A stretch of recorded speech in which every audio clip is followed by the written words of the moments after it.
Welcome to another installment of the Star Wars X-Wing Book Club here on John Berry 555.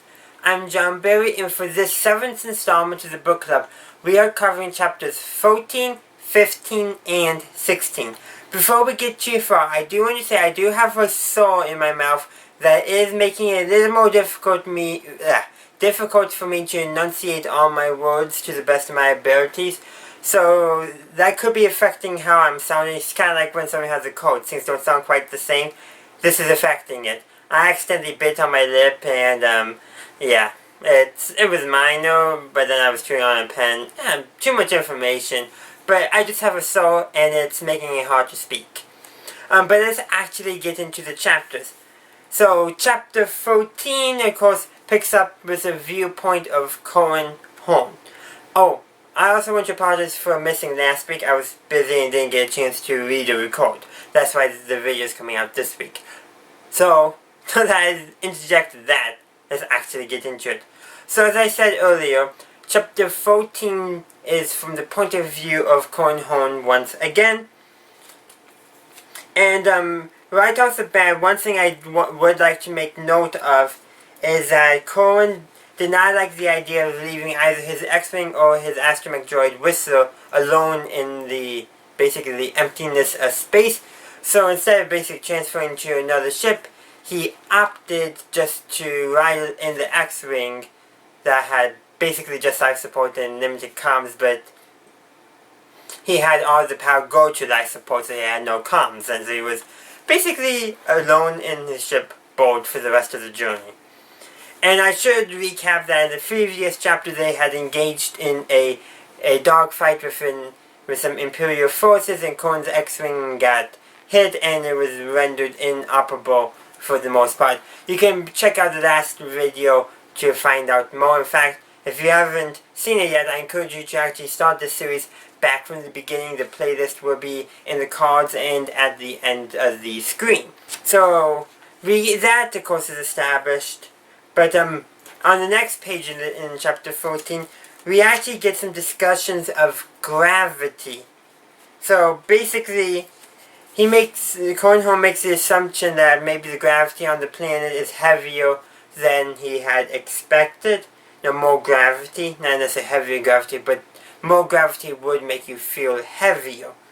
But at the same time, he also comes to the conclusion that maybe it's partially him that's off, not just the gravity, that's a combination of the two, which is making it feel more gravity than maybe there is, because, he was just in a dogfight and his ship got hit, the control stick slammed into him, so it's not like he had an easy flight.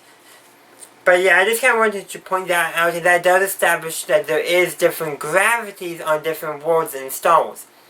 Unfortunately, we don't get to see that too often, and I wish there was some way that could be shown in the movies, differing gravities, so I can understand logistically why they don't, but I wish there was something they could somehow address in some manner.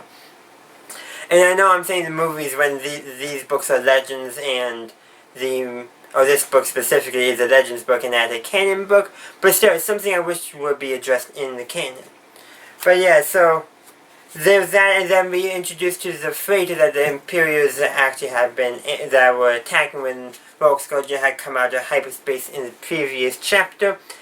And we're introduced in this section to Mirax. Mirax Terek, the daughter of Booster Terek. And Booster Terek was a smuggler who Cohen's father had put away in prison, specifically on Kessel, for 5 years. So there's some hostility between Mirax and Cohen. And then we also get a little more about Wedge's backstory, too, in that, Booster Terek had basically taken Wedge in when Wedge's parents had died due to some pirates attacking his parents' fueling station. So, and also that Mirax had often stayed with Wedge until he was in his family when Booster Terek was doing some of the more dangerous smuggling stuff. And Wedge compared Mirax to like his sister, that kind of relationship there. And Wedge said he expected some friction between Cohen and Mirax, and that's why he didn't tell either of them about each other. Basically, he didn't tell Cohen that he was being rescued by Mirax, and didn't tell Mirax that she was rescuing Cohen Hon. I hope I'm saying her name correctly too. It's M-I-R-A-X. I'm thinking Mirax, because X can make the X sound. And of course the ship is the pulsar skate, and Cohen thinks to himself that he should have been able to recognize it because it was the ship that his father basically was chasing down a lot. And then of course there's a conversation about, between Cohen and Wedge, and basically Cohen's initial hesitations about it. And there's a bunch of that stuff. But this is what I do find neat, is that, okay, so it's later on in the chapter by 2, 3, 4 pages or so, and Cohen does tell Wedge that, Cohen's father hadn't actually stopped looking for the pirates that had killed Wedge's parents, but that he didn't have the same resources that Wedge was able to get access to through Booster Terek. So that's kind of like how, the law enforcement sometimes may not be able to find something simply because they don't have any access really into basically the underworld, the criminals, because the criminals don't want to tell the law enforcement anything, so there's that. You can kind of see why sometimes law enforcement will do things like plea deals to get people to, confess to a lesser crime in order to get somebody else for a bigger crime. You do see that in the real world, and this is what that's kind of alluding to, that law enforcement sometimes just don't have the connections to actually get certain things done. And they kind of also alluded to that where basically Cohen said of his father that if Cohen's father had known that Booster Terek had helped get those pirates, that he probably would have made sure Booster Terek had gotten a lighter sentence, kind of alluding to a plea deal, less time, less a sentence, in exchange for information on another criminal. I kind of skipped over this when, basically before Mirax exits the pulsar gate, Cohen is making the assumption that the captain of the ship will have been a male, and he gives his reasoning is because, and I'm going to quote this, I quote, so quoting, Cohen assumed they were waiting for the captain of the ship, a person he assumed to be male, since very few of the independent smugglers were female, unquote. So that's establishing that females in Legends of the Vales were not largely, independent smugglers. And take note that that's independent smugglers. So that meant they probably more often to serve as things like, they were first mates, maybe not because that would give them the chance, but it was heard of and not unlikely for them to be crew members, for them to be, working for larger groups of smugglers, think maybe, an alliance of smugglers there, but independent. That is the key thing. And that does show that, and this actually will play to something we'll talk about later in the chapter, that gender issues in Legends are not as even as they are being portrayed in canon in Star Wars. There's still this male primacy we're seeing in Legends that we're not seeing in the canon. And I'm not talking about choosing male versus female protagonists, no.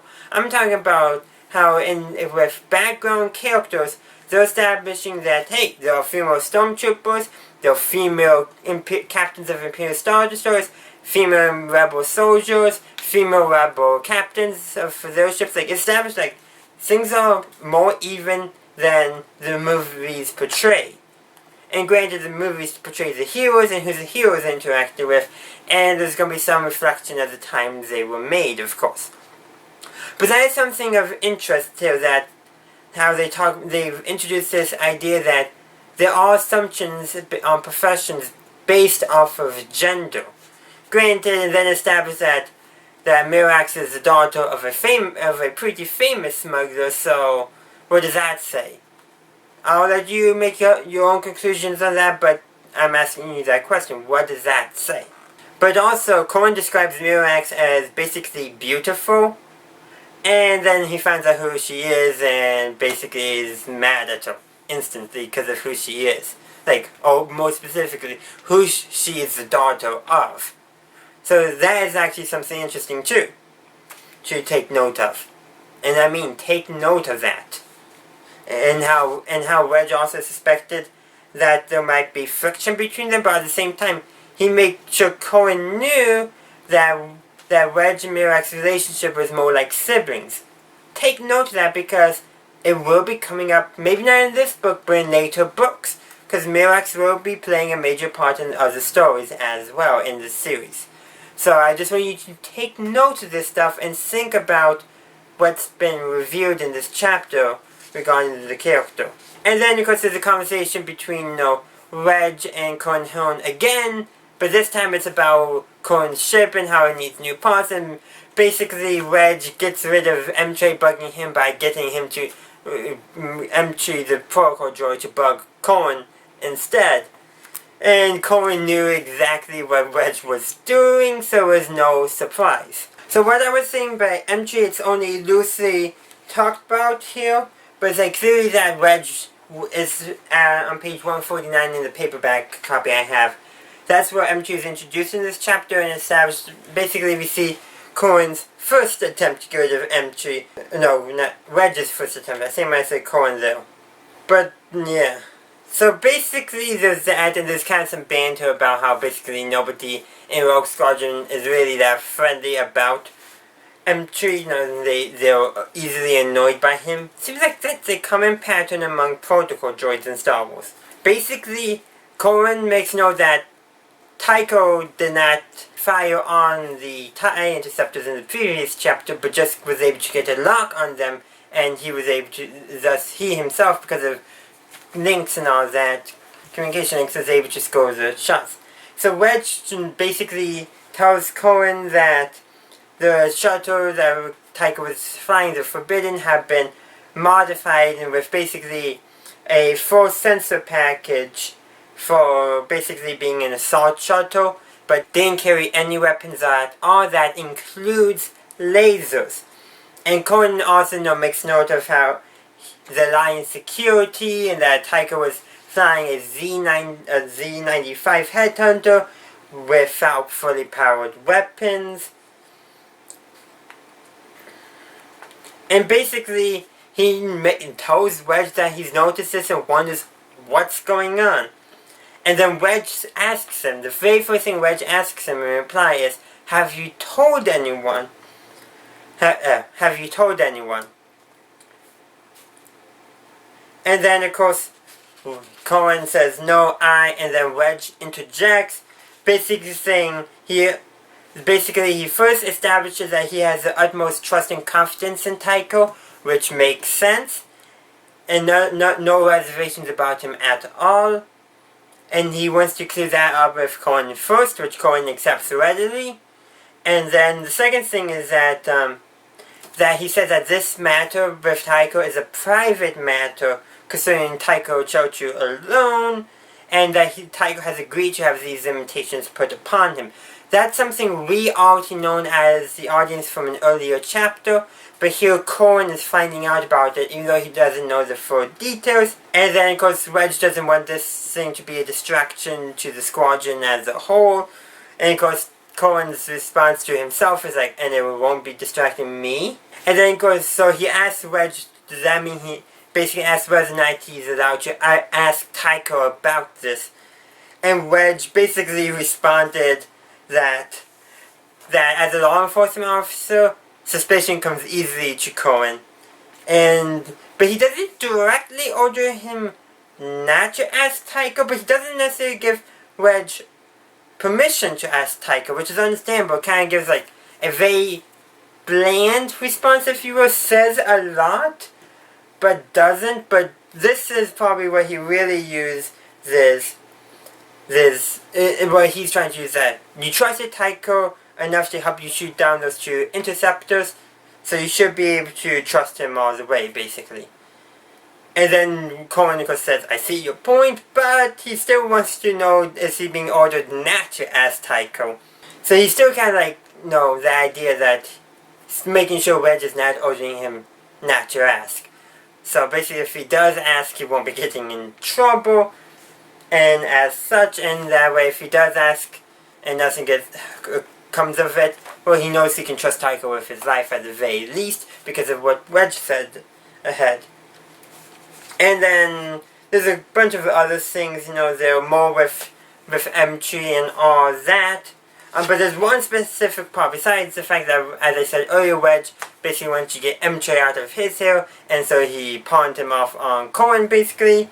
And Cohen wants to get Taiko, not Taiko, M3 out of his hair, so he basically tries to convince M3 to basically give a lecture to everyone else in the squadron on proper protocol for a lecture to everyone else on the climatology of the world that their new base is going to be on. Basically, and he's saying M3 should demand it from Wedge, and that it should be, 15 or 20 minutes of reasoning. Basically, he's trying to pawn M3 back off on Wedge. So that shows I think really does highlight how M3 is annoying.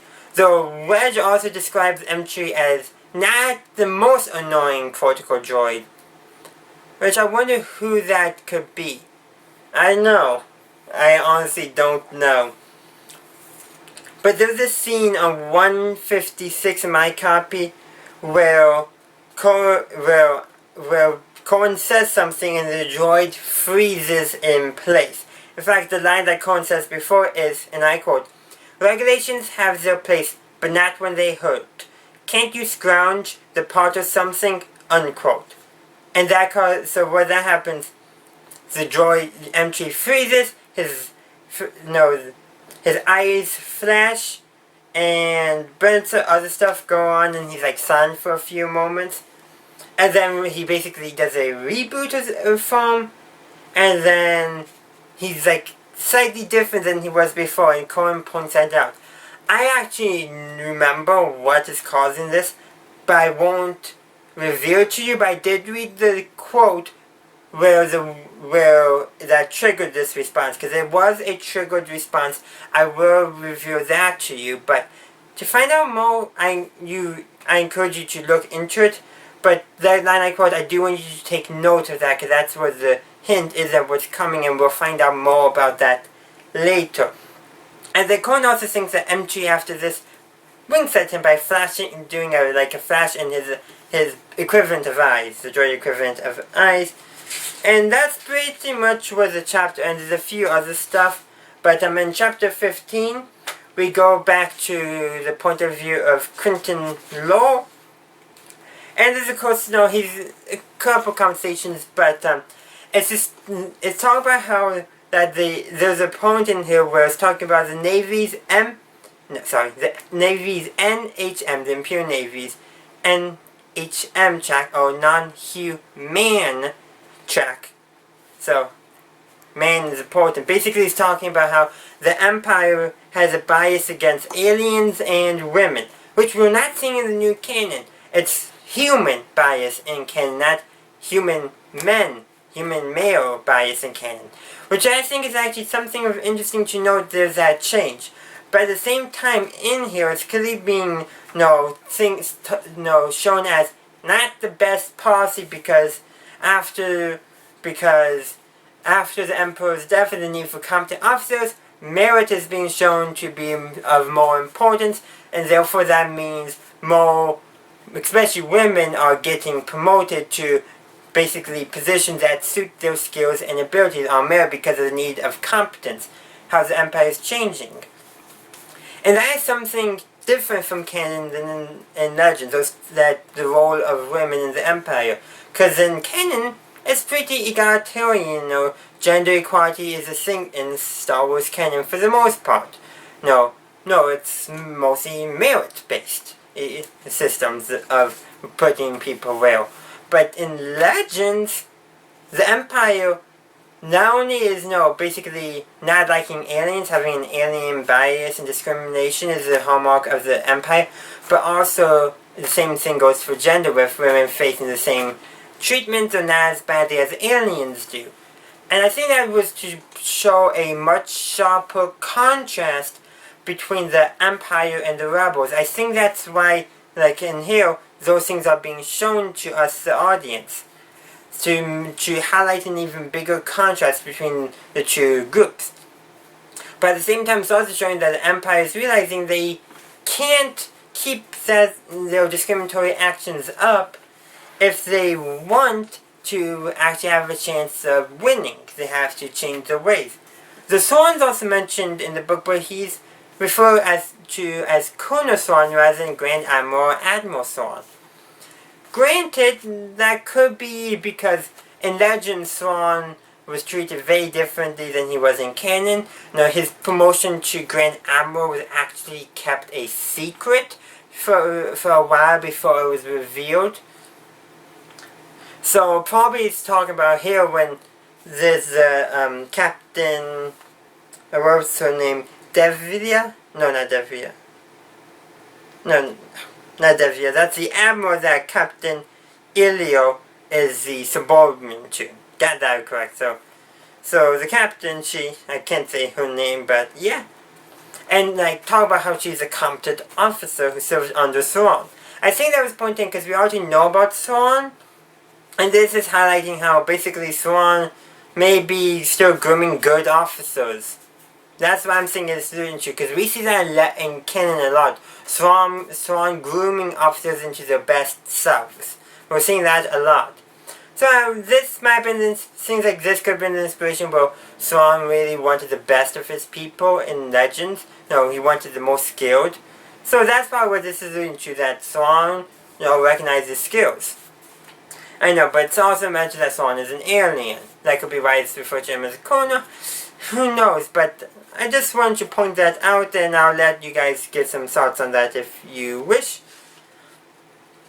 But yeah, and then there's a brief conversation about the battle with the rebels, and really there's not too much of a note in here, but besides Critical is now on to have a much more solid, but still not the best lead on where Rogue Squadron is and what their operations are. But there is a mention of inter-system jumping, so basically micro-hyperspace jumps. In canon we see that used a lot by Thrawn, like that's one of his favorite tactics. Thrawn also used that in Legends, if I remember correctly. Established that this captain, the captain of the Black Asp, Captain, as I said earlier, I can't pronounce the name, Ilio, I-I-L-L-O-R, she served under Thrawn. I think that might be where she learned this tactic of using inter-system jumps, micro jumps, to get to jump literally on an enemy. So that is actually, I really do like seeing that basically a tactic we know Thrawn isn't a character who is established earlier in the page to have served under Thrawn. Put those together, and that's, I think, very good world building. Even though Thrawn doesn't appear at all in the series besides, I think, this one mention. But yeah, there's just a bunch of stuff. Not too much I actually want you to take note until chapter 16, and where we go back to Rebel's point of view, again, Cohen specifically. Now, MG is actually able to find the part that Cohen needed. No, before official channels did. And that the vampire technician Zraii, Z-R-A-I-I, that's only one there, sorry I said it twice. Oh man, I'm messing up my words. But oh well, so the vampire tech basically it made it better than it originally would have been. And then of course they go on a mission, and it's established once again that the Alliance is basically probing at the Empire towards the Cold Wars in preparation for something, which we know is going to be the eventual attack on Coruscant. And then there's a paragraph that's talking about how keeping their bases secret, even though they're fighting a much more conventional war now, is still of vital importance for the Rebel Alliance. And how basically the Empire was nearly able to land a death blow on Hoth because that was their headquarters, and that would have really fractured the Rebel Alliance. And they like keeping their forces spread out so no death blows can occur, and they like to, even though they spread out, they still want to keep their bases as hidden as possible to make it even less likely of that occurring, which I think is very nice to see. And because they're just going on a mission to rescue a rebel scout, pretty much. There's not too much to go on, there's just conversation It's just basically a description of a dogfight. Colin Horn shoots down a couple TIE fighters. Nothing too out of the ordinary. But there is this one section where it's, and I want to read it word for word. I quote, "He sent kilojoules of scarlet energy into the bar cockpit and watched the craft explode," unquote. So it establishes that the laser cannons on the X-Wings in Legends, in this series of books in particular, because things can change based off of the book you're reading or the reference book you're reading, it seriously can, but that in this specific context, the lasers of X-Wings, their energy amount is in the kilojoules. So that's a fair amount. So that's a kilojoule. 1 kilojoule is 1,000 joules. That's a unit of energy. It's basically established that there's a fair amount of energy in these weapons. That's essentially that we're established, but and I just kind of want to point that out because it gives us a kind of a benchmark. In kilojoules, it's plural, so that implies means at least 2,000 joules. So I just wanted to point that out, and we can talk more about, you know, the power of Star Wars laser cannons and weapons at some other time in blasters. If you actually would like me to make a video on that, let me know in the comments, and I'll begin researching. That's just what I wanted to point out there. And actually, there's not too much in 16. Except for, you know, no one dies in on that mission, which is like a first for Rogue Squadron, because they frequently used to get high casualty counts. But yeah, actually there wasn't too much of a note in that last chapter. Really, I found the first chapter, 13, wait, not 13, right? 14. 13 was the previous chapter at the end of the last video, the last installment. But yeah, Chapter 14 to me was the one that had the most important information. That's why I spent the most time on it. So that's it I have for you today. For next week we're going to be doing chapters 17 and 18. So if you want to read along, those are the chapters we're going to be covering next time. And it's going to be just 2 chapters a week because it's easier with me being in school.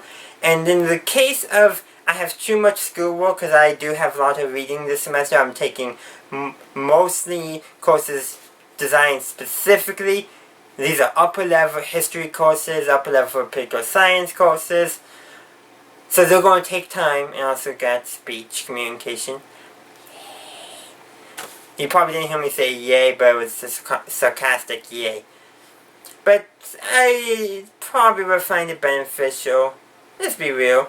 But at the same time, it's like, concepts of communication I found more interesting off the bat than speech communication. But that's out of the scope of this video, so my classes I am taking this semester could affect how often I am able to actually get these videos out, because these require time to read, and I got to read my textbooks. My textbooks are sitting right next to my camera, and I got 1, 2, 3, 4, 5, 6, 7 of them right there. That's not even counting the 3 in my backpack and the 1 digital textbook I have. So, I have a decent amount of textbooks this semester to read. So, if this gets pushed back, I'm sorry, but it may have to be, and I want to be upfront with you since this is the first video of the school year. But yeah, we're going to be covering chapters 17 and 18 next time. Hopefully it will be next week. I don't see why not. It's mostly going to be a thing around midterm and finals where I'd be more likely not to have the time.